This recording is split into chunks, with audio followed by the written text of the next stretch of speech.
Hello and welcome to episode 19 of this week's Roundup. This is the second time of recording, as the first one, the audio files just corrupted.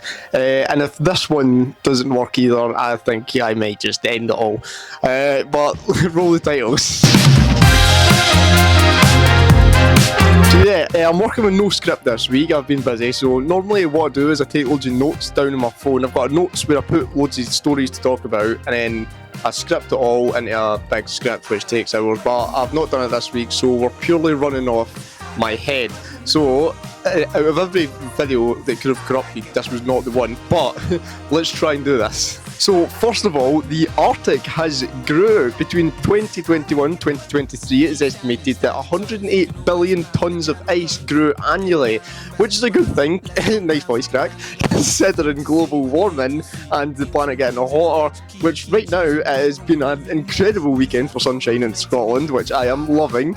But yeah, good news in the Artic. And also, David Attenborough's birthday was this week. He turned the age of 99. And a little fun fact was that, when was he born?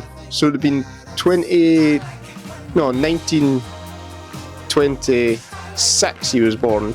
He was born in 1926 and sliced bread was invented in 1928. So David Attenborough is actually older than sliced bread. There's your little fun fact for the week.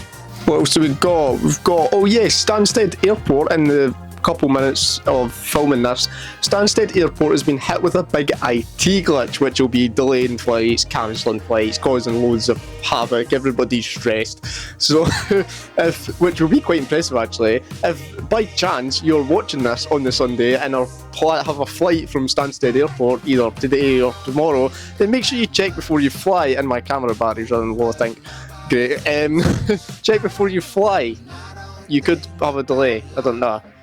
We had a new Pope this week as well, Pope Leo the 14th on Thursday. Thursday we seen the white smoke arise from the Sistine Chapel, and then just around an hour and 20 minutes later or something, we seen Pope Leo the 14th make his way out onto the balcony.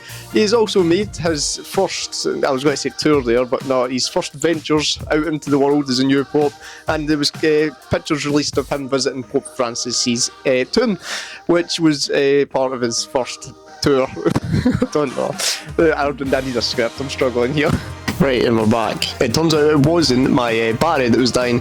It was the SD card was full, and the Sony ZV-1 camera, the one I use, they're a perfectly placed SD card port next to the, where you mount the camera, so I need to take the camera off the mount and then take the SD card off.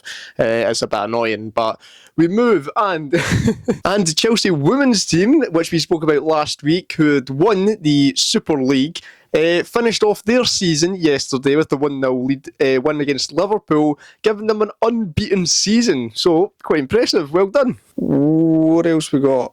Alcatraz. Donald Trump's wanting to bring back Alcatraz, which is, you'll know of Alcatraz. It's like the most famous prison in the world. Big high security prison island in the middle of the sea. Is he going to do it? Is he not? I don't know. Now it's just all bark, no bite. But we'll see if he brings it back. Hopefully, it'd be quite cool to see it come back. F1 news, and it's quite a busy week in F1, considering we had no racing.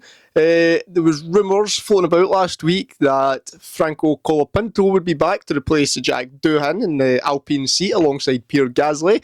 And then before that, the Alpine team principal went, I have had enough of this shit team, I'm off. So he handed in his notice with immediate effect. And then just after that, it was announced that Franco Colapinto will be coming back. We did see him at the end of last season after he replaced... Who did he replace? How can I not remember this? Either way, we did see him at the end of last season. This is the benefit of a script, because I can work off the script. I know what I'm talking about. But yeah, Franco Colapinto will be coming in for 5 races, which is a bit strange. It was a 5-race deal that they had done or something, replacing Jack Doohan, and that will start from the Emilia Romagna Grand Prix, which is this week. Come on, more F1.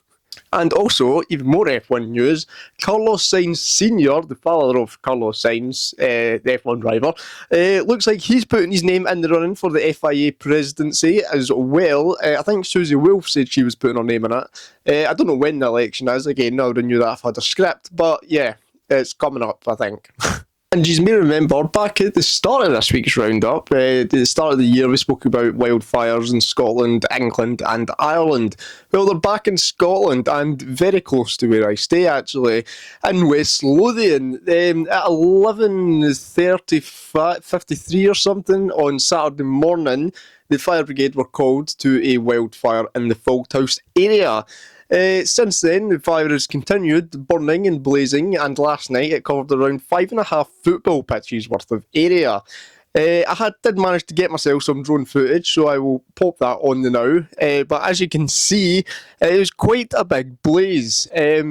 Hopefully, it is. I'm currently at my window, and I can still see smoke, so it looks like it's still burning away. Hopefully it calms down. This morning there was around 50 firefighters on the scene but tackling the blaze. But yeah, last week we had a in fact, yeah, that was yesterday. The part of the rocket that had been in orbit for 53 years was meant to come down. I wonder where it actually landed, or if it is landed. Well, it's not landed here. So last week we had the threat of a rocket landing on my house. This week we've got the threat of a wildfire, which is great. Let's have a look. So it has landed. A half-ton piece of Soviet rocket may have crashed through the atmosphere over South England. Ooh. Scientists haven't yet pinpointed its location, but one organisation has predicted it re-entered over southern England early on Saturday morning. It's not immediately known how much of the rocket survived the blazing hot descent, with scientists suggesting it had burned up or broken up at the last minute, sometime between 7 AM and 8:30 AM. Oh well, it's back. However, the 6 major space organisations tracking the re-entry have placed it anywhere from over the Atlantic to Germany and even Australia. Right, well, this is quite a big distance. So somebody thinks it's above southern England, somebody thinks it could be in Australia. Right, well, we don't know where the rocket is, to be honest. Even the scientists don't know, so don't, come at me for not knowing. But yeah, that is all we have for this week's Roundup this week. Hopefully it turns into a half-decent episode. I do apologise. I've been busy, so I never had time to write a script. But normality will resume next week. You're just going to have 3 clips of the week this week as an apology.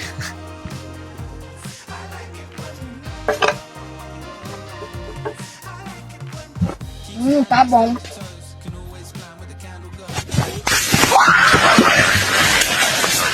You need to hold it down. You're going to try and film me jumping on it. Yeah.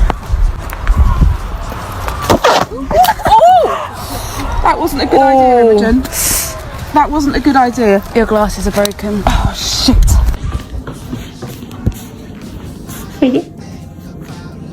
Okay. But yeah, that is all this week. Make sure you hit that like button, hit that subscribe button as well if you enjoyed. And if you're flying from Stansted Airport, make sure you go and check your flights, okay? We're just trying to, make loads of time up here because it's probably going to be a short episode and then, just time wasting. But yeah, I hope you did enjoy the video. If you did, I'll try my best to make sure it comes out decent in the edit. But if you did, make sure you hit that like button, hit that subscribe button, and turn that notification bell on as well so you can stay up to date with everything happening. Well, everything that's already happened throughout the week. Every Sunday at 5 PM. Goodbye.